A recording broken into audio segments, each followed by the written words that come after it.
Culture Média. Et l'on commence ce journal, Martin, par les sanctions au service des sports de France Télévisions. Et pas des moindres. 3 licenciements et un blâme selon le journal L'Équipe. On ne connaît pas le nom de ces personnes lourdement sanctionnées, mais on sait qu'il s'agit de 3 reporters et d'un rédacteur en chef. Des sanctions à la hauteur, pourrait-on dire, des faits reprochés. Harcèlement moral, harcèlement sexuel, misogynie, bizutage permanent et brutal. Bref, ces 4 hommes sont jugés responsables d'avoir entretenu une culture toxique et machiste au service des sports de France Télé. Tout avait commencé avec une interview de la journaliste sportive Clémentine Sarlat, co-présentatrice de l'émission Stade 2 en 2018. Elle s'était exprimée dans le journal L'Équipe au printemps. Avec des mots qui avaient créé l'émoi au sein de France Télé. J'allais à Stade 2 en pleurant. Voilà ce que disait l'ancienne présentatrice dans L'Équipe. Et de décrire ensuite une série d'humiliations quotidiennes. Un jour, c'est sa robe qui fait l'objet de blagues graveleuses. Un autre, à son retour de congé maternité, c'est sa mise à l'écart de l'antenne qui lui est signifiée, quand un matin elle doit faire comme si elle n'avait pas entendu les hommes de la rédaction fantasmer grossièrement sur une nouvelle stagiaire. Au printemps, la direction de France Télé demande en urgence un audit. Verdict, des comportements ancrés dans la rédaction des sports depuis des décennies.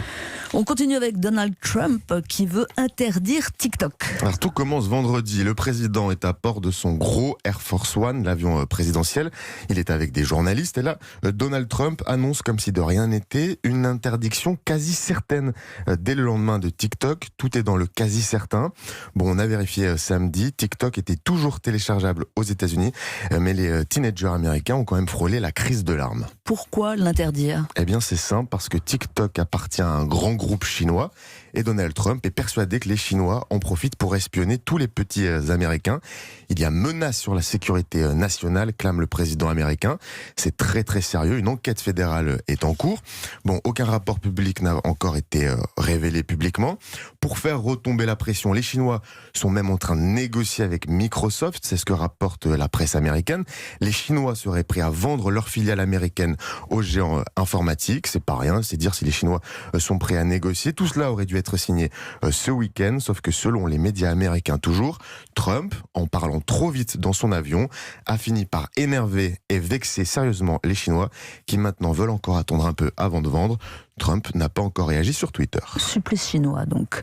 Le quotidien Le Monde augmente son prix et oui, Le Monde vaut plus cher. 3 € désormais au lieu de 2,80 €.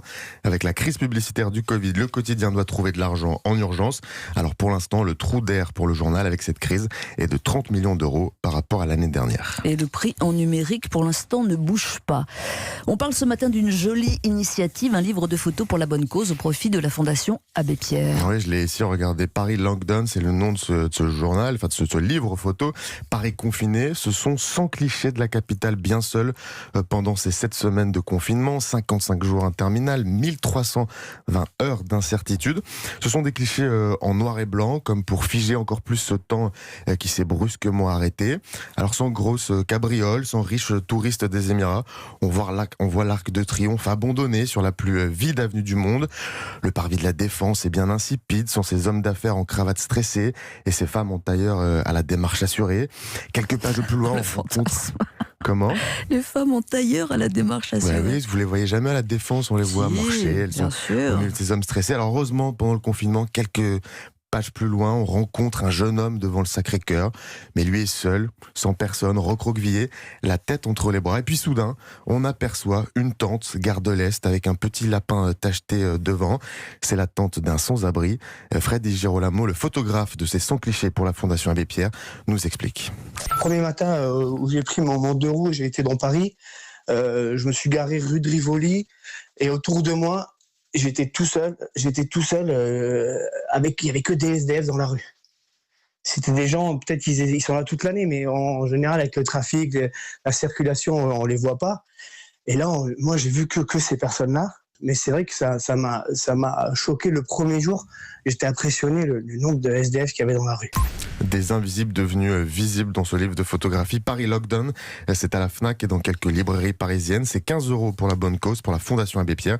Et puis les photos aussi originales sont elles aussi à vendre sur kongfactory.art pour soutenir l'association. Environ 200 € la photo originale si vous voulez la recevoir chez vous pour soutenir la Fondation Abbé Pierre. Martin Cangelosi, merci et ne soyez pas cruel s'il vous plaît Martin. Revenez donc demain. En d'autres termes, et c'est mon disque du jour, Elvis, Don't Be Cruel. Belle matinée.